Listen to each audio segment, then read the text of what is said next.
अस्सलाम वालेकुम नाज़रीन, मैं राजा आतिफ जुल्फ़िकार आपकी खिदमत में हाजिर। नाज़रीन, आज के प्रोग्राम में हम 3 अहम मौज़ूआत पे बात करेंगे। एक मौजू तो जनाब आज़ाद कश्मीर का इलेक्शन है, उसमें क्या हो रहा है इस पर बात करेंगे। फिर जनाब बुरहान वानी का यौम शहादत था, उसके ऊपर बात करेंगे। और फिर जनाब पाकिस्तान के अंदर एक नया सियासी इत्तेहाद तश्कील देने की तैयारियाँ की जा रही हैं। और ये नया जो सियासी इत्तेहाद बन रहा है, ये पाकिस्तान की तारीख से जो जितने भी इत्तेहाद बने हैं उनसे बहुत मुनफरिद और बिल्कुल उसके रवायात के बिल्कुल उलट होगा। ये कैसे होगा, इन तमाम मौज़ूआत पे हम आपसे बात करेंगे। तो इससे पहले कि हम अपने प्रोग्राम को आगे बढ़ाएं, आपसे गुजारिश है कि अगर अभी तक आपने हमारा चैनल सब्सक्राइब नहीं किया तो प्लीज़ इसे सब्सक्राइब कर लीजिए और साथ ही बेल आइकॉन भी दबा दीजिए, ताकि जो ही हमारा कोई प्रोग्राम अपलोड होता है तो उसका नोटिफिकेशन फौरी तौर पर आपको मौसूल हो सके। तो प्रोग्राम का बाकायदा आगाज़ करते हैं जी बुरहान वानी के यौम शहादत के हवाले से। बुरहान वानी जो हैं वो मकबूजा कश्मीर में तहरीक आज़ादी की हम ये कहें कि हीरो थे, तो इसमें कोई शक नहीं, बल्कि वो बाद शहादत भी उसके हीरो ही हैं। और बुरहान वानी वो शख्सियत हैं जिनका नाम लेना तो क्या, नाम सुनना भी भारतीय हुकूमत को गवारा नहीं है। मुझे याद है कि जिस वक्त नवाज शरीफ साहब की हुकूमत थी और अक़वाम मुत्तहिदा में उनकी एक तकरीर होनी थी, तो उन दोनों बुरहान वानी का यौम शहादत था। तो नवाज शरीफ साहब के ऊपर भारत की तरफ से और भारत की कहने पर बहुत सारे दीगर ममालिक की तरफ से उनसे ये कहा गया कि वो अपनी तकरीर में बुरहान वानी का नाम न लें, क्योंकि उससे उनके भारत से जो ताल्लुकात हैं वो ख़राब हो जाएंगे। लेकिन नवाज शरीफ साहब ने वो प्रेशर कबूल नहीं किया था और उन्होंने ना सिर्फ बुरहान वानी का नाम लिया बल्कि बहुत ज़ोरदार तकरीर की उन्होंने बुरहान वानी के हवाले से, उन्होंने जो कुर्बानी दी उसके हवाले से, और जो मकबूजा कश्मीर के नौजवान उनके कदमों के निशानात पर चल रहे हैं उनका उन्होंने बड़ा तज़किरा किया और बड़ा भरपूर तज़किरा किया। ये एक वैसे एक सियासी हवाला था जिसके हवाले से मैंने ये बात करना ज़रूरी समझा कि नवाज शरीफ साहब के दौरे हुकूमत में बुरहान वानी का ऐसे भी तज़किरा होता था। और हमेशा से पाकिस्तान की जो भी हुकूमत होती है वो बुरहान वानी के यौम शहादत को सरकारी तौर पर मनाती है, सरकारी तकरीबात पाकिस्तान में मुनक़िद की जाती हैं। लेकिन नाज़रीन, इस बार ऐसा कुछ नहीं हुआ। अब वो PTI की हुकूमत जो कि इमरान खान साहब ये कहते आए हैं कि जनाब मैं कश्मीरियों का वकील हूँ और मैं उनके जनाब तहफ़्फ़ुज़ की बात कर रहा हूँ और उनकी आज़ादी तक उनका साथ दूंगा और हर फोरम पर उनका मुकदमा उठाऊँगा, उनकी हुकूमत में पाकिस्तान में पहली बार बुरहान वानी के यौम शहादत पे कोई सरकारी तकरीब मुनक़िद नहीं की गई, बल्कि उस रोज़ वज़ीर-ए-आज़म साहब ने 3 मुख्तलिफ़ तकारीब से ख़िताब किया। उन तकारीब में उन्होंने बुरहान वानी का ज़िक्र तक नहीं किया, बल्कि यहाँ तक भी है कि एक ऐसी तकरीब भी मुनक़िद की गई जिसमें वज़ीर ख़ारजा भी मौजूद थे। और ये चूँकि मामला वज़ारत ख़ारजा भी इसमें बड़ा इन्वॉल्व है, पाकिस्तान की जो सारी फ़ॉरेन पॉलिसी की जो बेस है वो हम कह सकते हैं कि मकबूजा कश्मीर है। तो उसके ज़ेर तमाम जो एक तकरीब मुनक़िद की गई उसमें जनाब वो मौसीकी का एहतमाम किया गया था और न सिर्फ बुरहान वानी को बुरी तरह यानी कि फरामोश कर दिया गया हुकूमत पाकिस्तान की तरफ से, बल्कि तकरीबात मुनक़िद करने के अलावा वज़ीर-ए-आज़म साहब ने किसी तकरीब में और तकरीब में भी उनका नाम नहीं लिया और उनकी हुकूमत के दौरान यहाँ पे वो महफ़िल मौसीकी भी मुनक़िद की गई। ये एक इंतहाई अलमनाक और जिसे कहते हैं कि अफसोसनाक वाक़या है जो कि PTI की हुकूमत में है। यहाँ से फिर वो जो मिथ हैं, जो कहा जाता है कि जी खान साहब के इल्म में था और उनके इल्म में ला कर ये सारा कुछ किया गया मकबूजा कश्मीर में, तो वो फिर बातें अगर यहाँ पर ये कहा जाए कि ये वो बातें फिर दुरुस्त हो सकती हैं तो ये बेजा नहीं होगा। दूसरी जनाब आज़ाद कश्मीर की इंतखाबी मुहिम बड़ी दिलचस्प चल रही है आजकल और मरीम नवाज शरीफ साहबा मुस्लिम लीग नून की इंतखाबी मुहिम को लीड कर रही हैं और उन्होंने वफाकी हुकूमत को बुरी तरह अपने निशाने पर रखा हुआ जैसा उनके बोलने का स्टाइल है। और दूसरी तरफ जनाब बिलावल भुट्टो ज़रदारी साहब भी अपनी इंतखाबी मुहिम को लीड करें। लेकिन यहाँ पे एक हैरानकुन बात यह है कि बिलावल भुट्टो साहब का जो ज़्यादातर निशाना है वो वफाकी हुकूमत या PTI नहीं है बल्कि मुस्लिम लीग नून है। यूँ एक पहली बार है कि एक अपोजिशन पार्टी दूसरी अपोजिशन पार्टी को हदफ तनकीद बना रही है, जबकि हुकूमत से जो सरफ नज़र कर रही है या कि हाथ हल्का रख रही है। लेकिन इसके साथ जो अहम वाक़या था वो हमने अपने पिछले व्लॉग में भी जिक्र किया था, अब कल वो TV चैनल्स पर भी चला, जिसमें वफाकी वज़ीर अमूर कश्मीर अली अमीन गंडापुर ना सिर्फ वहाँ पर मुहिम चलाते हुए दिखाई दे रहे हैं बल्कि पैसे बांटते हुए भी दिखाई दे रहे हैं। वो सारी वीडियो तो वायरल हो चुकी है, सब ने देखी है, आपने भी हो सकता है देखी होगी। तो उस पर जनाब वो चूँकि अब TV पे चल गई थी तो अब उस पर नोटिस लेना तो बनता था। तो जनाब आज़ाद कश्मीर के जो चीफ इलेक्शन कमिश्नर हैं उन्होंने इसका एक नोटिस लिया और नोटिस के नतीजे में उन्होंने एक्ट क्या किया, एक्ट उन्होंने ये किया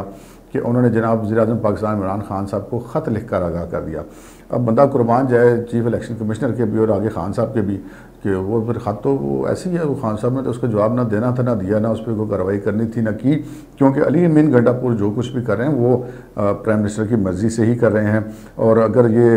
आज़ाद कश्मीर के जो चीफ इलेक्शन कमिश्नर हैं वो अगर इतने सादा आदमी हैं तो फिर हम अब उनका क्या कर सकते हैं। अब शायद तो उनको वज़ीर-ए-आज़म साहब की तरह कोई बेगम साहबा भी शायद ना हो बताने के लिए जो उनको ये बता सकें कि उनके इख्तियारात क्या हैं, और वो किसी के भी आज़ाद कश्मीर पर दाखिले पर सरकारी अफसर के ये सब वज़ीर के पाबंदी आयद कर सकते हैं। लेकिन उन्होंने ऐसा नहीं किया और एक ख़त लिखने पर इत्तफ़ा किया। तो वो ख़त, इसको हम कह सकते हैं कि वो एक जमहूरी सिस्टम के साथ एक मजाक ही है कि जहाँ पे पाकिस्तान में हमेशा से ऐसा होता है कि पाबंदी रही है कि वो सरकारी जो वज़रा हैं वो इंतखाबी मुहिम नहीं चलाया करते, लेकिन अब जो है वो पाकिस्तान में ये रवायत इस PTI के दौरे हुकूमत में बदलती हुई दिखाई दे रही है। अब जनाब हम अपने प्रोग्राम के अहम मौजू की तरफ आते हैं। वो अहम मौजू है कि पाकिस्तान के अंदर जनाब एक नया सियासी इत्तेहाद बनता हुआ दिखाई दे रहा है, और ये नया सियासी इत्तेहाद जो है वो बनाया जा रहा है मुबैना तौर पर आइंदा आम इंतखाबात के हवाले से। इसके सिलसिले में जनाब इत्तलात ये मिल रही हैं कि वो जो इत्तेहाद है उसमें जो लोग शरीक होंगे उसमें PTI का एक बहुत बड़ा हिस्सा, क्योंकि PTI का एक बहुत बड़ा हिस्सा जो है, बल्कि हम ये कह सकते हैं कि गालिब अक्सरियत जो PTI की है वो लोग हैं जो कि किसी के कहने पे PTI में शामिल हुए थे। एक वो बड़ा हिस्सा, फिर जनाब पाकिस्तान पीपल्स पार्टी उस इत्तेहाद का हिस्सा होगी मुबैना तौर पर, फिर MKM उस इत्तेहाद का हिस्सा होगी, फिर काफ लीग उस इत्तेहाद का हिस्सा होगी। जनाब वो एक बंदे वाली पार्टी अवामी लीग जो है शेख रशीद वाली, वो भी उस इत्तेहाद का हिस्सा होगी, और बलोचिस्तान से जो जमातें हैं इस्टेब्लिशमेंट की हामी जमातें वो भी उसके इत्तेहाद का हिस्सा होंगे, और अंदरून सिंध से जो इस्टेब्लिशमेंट की हामी जमातें हैं वो भी इस इत्तेहाद का हिस्सा होंगी। तो हम ये कह सकते हैं कि आइंदा इंतखाबात के लिए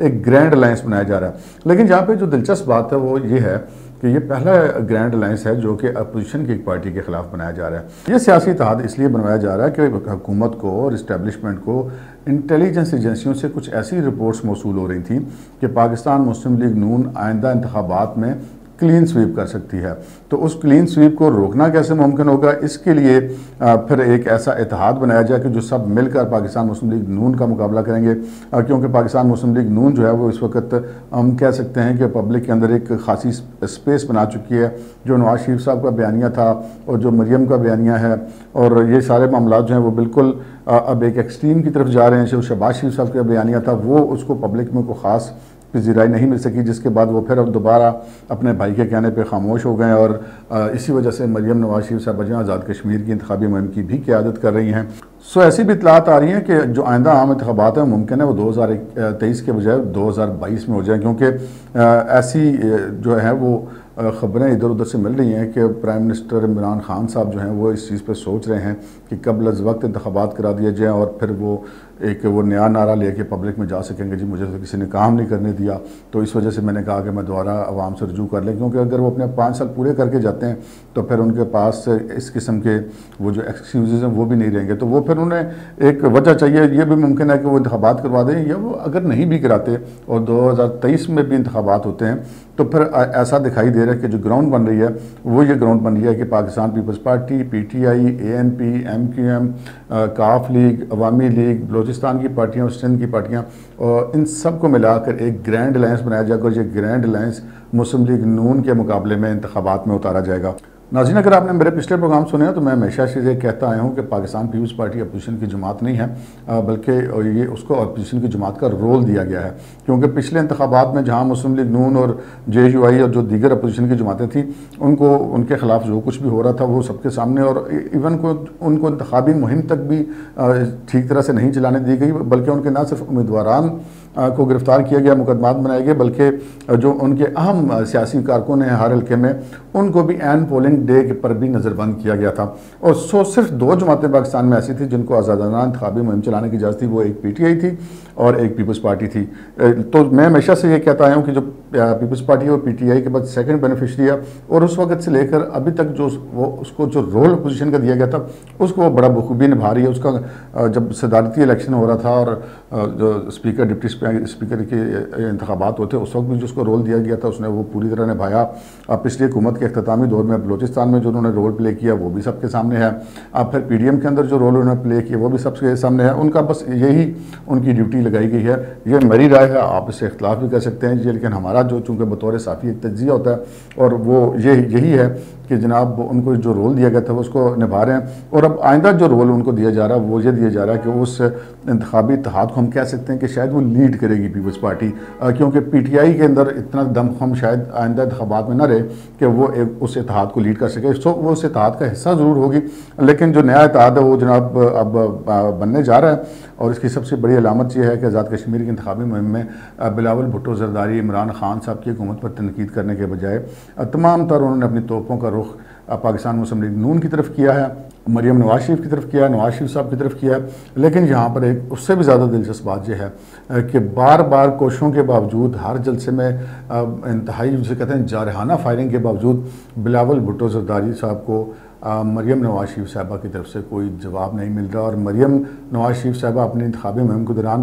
बिलावल भुट्टो जरदारी की तमाम तकरीरों को मुकम्मल तौर पर नज़रअंदाज करके सिर्फ़ और सिर्फ हुकूमत के ख़िलाफ़ बात कर रही हैं। और इतनी बुरी तरह से नज़रअंदाज कर दिए जाने के नतीजे में पीपल्स पार्टी भी बहुत झुंझलाई हुई दिखाई दे रही है। आज के प्रोग्राम में इतना ही, इजाज़त दीजिए, अल्लाह हाफ़िज़।